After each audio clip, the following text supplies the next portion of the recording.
matin.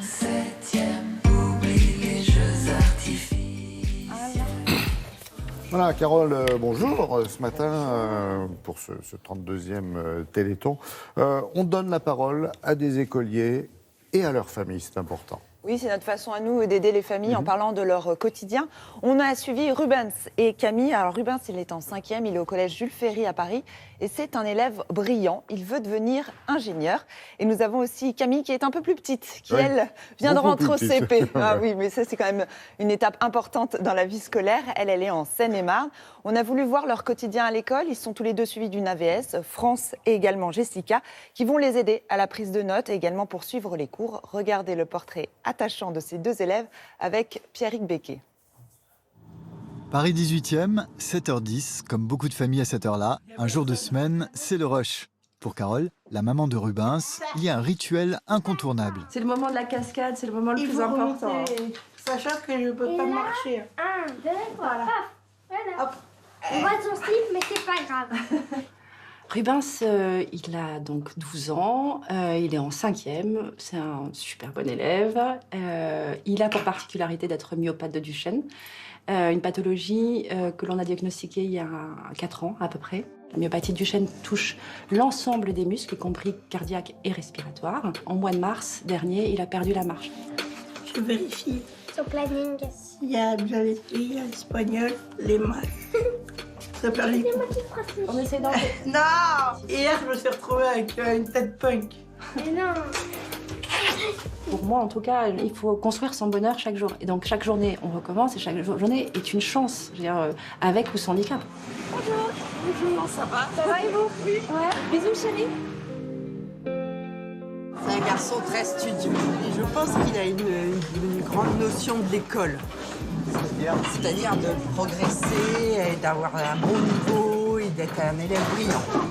¿Cómo se llama este cuadro? ¿Rubens? El cuadro se llama Las Meninas. Muy bien. Pour moi, c'est un enfant comme les autres.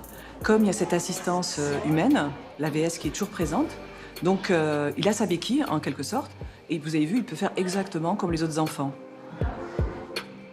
Direction la Seine-et-Marne, à 50 km de Paris, nous sommes à Cesson. C'est ici que vivent Camille, Louis et leurs parents. Camille aura 6 ans le mois prochain. Elle a une forme de myopathie qui touche les muscles du tronc et les épaules. Donc elle a une fatigabilité au niveau des bras, elle porte un corset et au niveau des hanches aussi qui l'empêche de marcher. Est-ce que les amis de ta classe sont sympas avec toi? Oui, je leur demande s'ils peuvent me donner quelque chose et ils me les donnent. Elle ne peut pas aller très loin avec ses bras. Voilà. Donc tout ce qui est trop loin, il faut lui rapprocher. Et puis comme elle est fatigable, s'il y avait besoin de finir une phrase sous la dictée, voilà. Allez, bonne journée. Bonne journée, à tout à l'heure. Ils sont tout le temps là après elle lui demander Camille, t'as besoin de ceci, Camille, t'as besoin de cela, et ils sont gentils. Vous sentez une entraide? Oui, beaucoup. Quand elle se déplace dans la classe, les enfants font attention à elle. Quand on fait des ateliers mathématiques, au lieu que ce soit les enfants qui se déplacent aux ateliers, ce sont les ateliers qui se déplacent pour que ça vienne à Camille. L'école, c'est vrai qu'elle a vraiment joué le jeu, quoi. Tout le monde s'était joué être à côté de Camille. Elle a été invitée déjà à 2 anniversaires, donc voilà, chez les parents, c'est très important.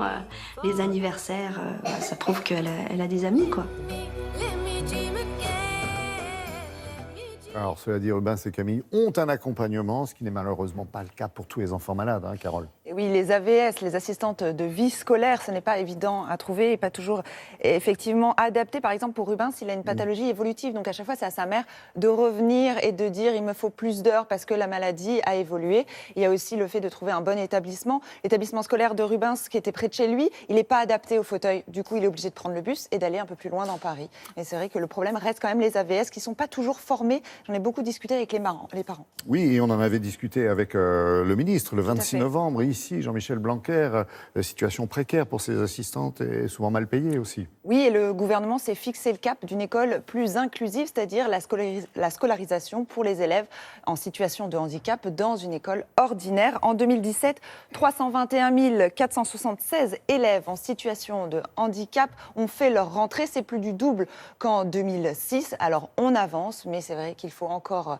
avancer et il faut aussi avancer sur la recherche. Je vous rappelle le numéro, si vous avez été touché par le portrait de Rubens et Camille, vous pouvez les aider, c'est le 36 37.